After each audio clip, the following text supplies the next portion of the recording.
tous, aujourd'hui Thyeste de Sénèque.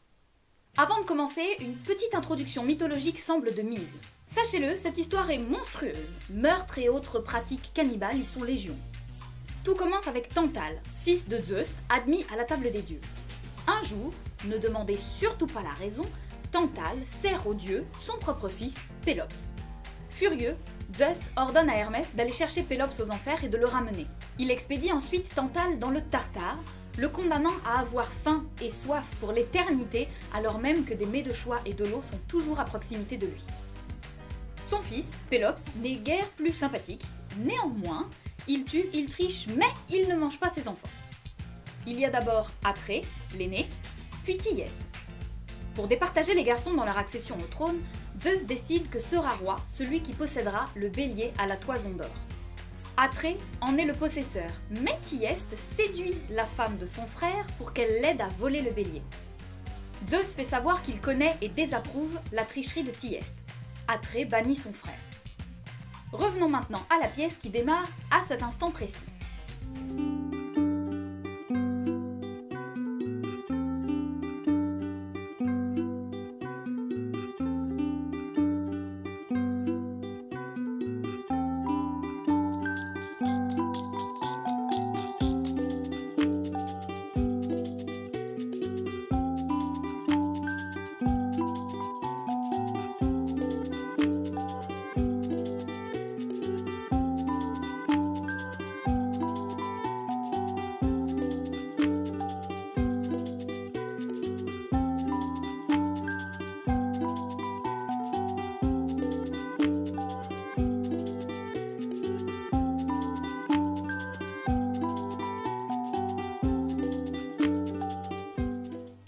Le fantôme de Tantale s'avance.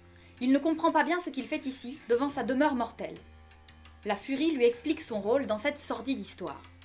Il a été temporairement tiré des enfers afin de provoquer la haine et la folie chez ses descendants. Tantale ne veut pas le faire et en appelle à Zeus. Mais la furie n'est pas disposée à voir se dérouler une autre histoire que celle qui a déjà été prévue. Incapable de lutter, Tantale ne peut rien faire d'autre que pénétrer dans la maison. Cela seul suffit à tout déclencher. Le cœur déplore la tournure des événements, mais sait que rien ne pourra plus empêcher les choses de se produire désormais. Entre Atrée, c'est donc le petit-fils de Tantale. Il est indécis. Il a été trahi par son frère par le passé et son désir de vengeance ne cesse de croître. Mais il hésite. Tout cela est nécessaire, il le sait bien sûr. Tout comme il sait qu'il doit surpasser la cruauté de son frère et frapper avant que celui-ci ne s'y attende. Mais déchaîner la violence est un choix cornélien. Le courtisan essaie d'en savoir plus sur les sombres projets d'Atrée, roi d'Argos. Celui-ci se laisse aller à la haine et dévoile son plan.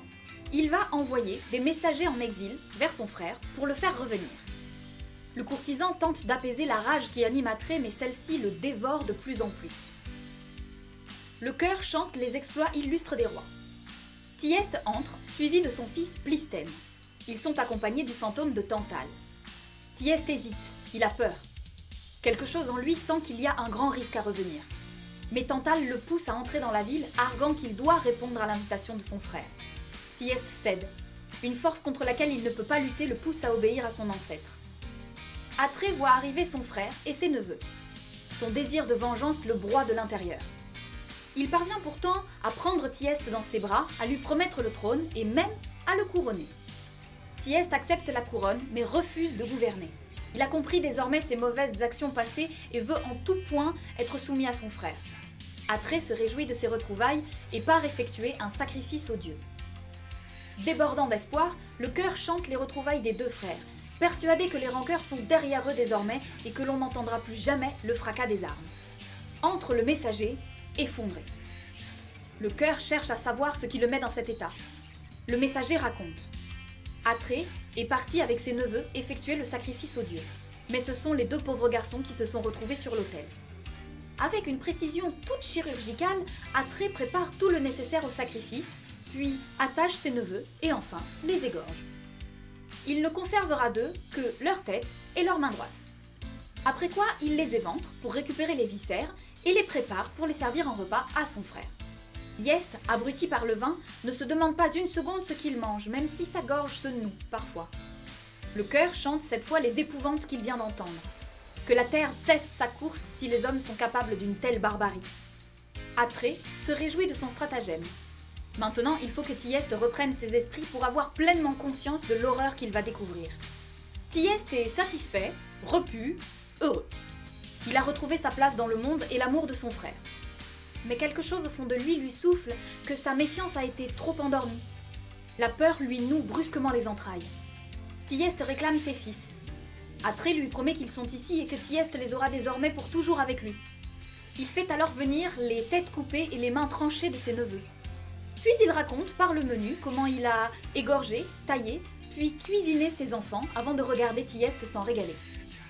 Quand ce dernier comprend, il en appelle aux dieux pour mourir à son tour puisqu'Atrée le lui refuse. Mais les dieux restent sourds à ses suppliques.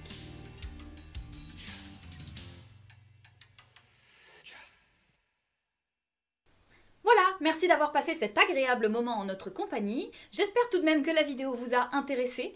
N'hésitez pas à nous dire en commentaire ce que vous avez pensé de la pièce et si le sanglant vous emballe, dites-le, on a encore plein de choses en réserve. Et enfin, si ce n'est pas encore fait, n'hésitez pas à vous abonner pour ne pas rater nos prochaines vidéos. Quant à moi, je vous dis à très bientôt!